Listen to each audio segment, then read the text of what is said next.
Ayan, hello guys. Good morning. And ayun na nga, mag-a-apply tayo today ng sunscreen SPF 50 kasi yan, look at that, ang init guys.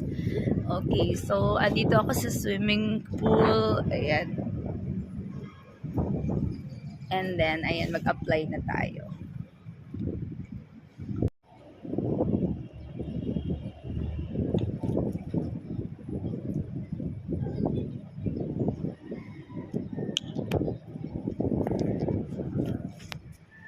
Ang hangin pero mainit. So, ayan.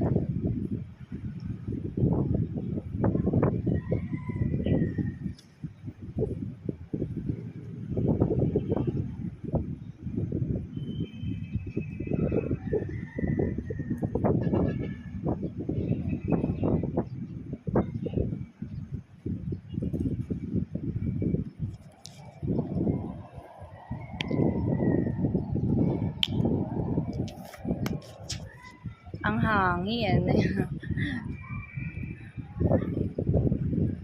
Ayan guys, ang sarap niya i-apply sa skin. Itong Mary Kay sunscreen SPF 50 kasi very lightweight. Lightweight siya.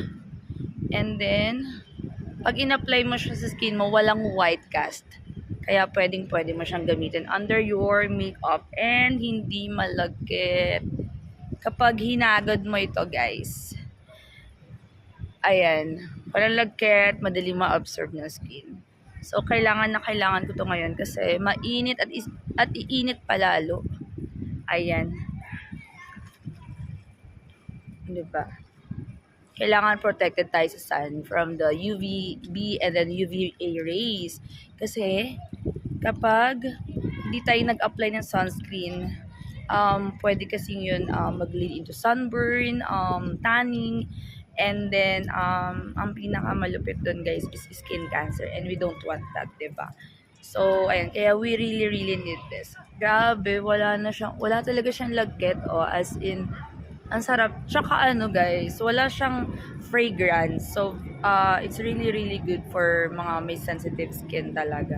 So, ayun. Actually, pwede nyo ring ilagyan yung neck area. So, ang hirap pag-video ng, ikaw lang humahawak ng video camera. So, ayun. Kailangan lagyan yung ating neck area. And then, kanina nilagyan ko na rin yung mga braso ko bago ko pumunta sa pool area and even my legs. So, yun lang. So, gotta go, guys. And, ayan ang init. So, I gotta go swim. Ayan. It's my outfit for today. For swimming. Okay. So, yun lang, guys. See you. Ganda, no? Ang sarap sa skin. Protected na ako ng 80 minutes. Tapos later, kung magtatagal ako sa pool area, basta dapat nasa initan ka, dapat naka-reapply ka ng every 2 hours. Yun lang. O kaya ano pang hinihintay nyo guys? 'Di ba? I-try nyo na rin itong Mary Kay Sunscreen SPF 50+. Para naman 50 times more ang iyong protection sa iyong skin, 'di ba? So yun. Thank you for watching. And then, let's go swimming. Nauna na si Mami dun sa pool. And then, wow guys. As in, may cooling effect sa skin. Super sarap ng feeling.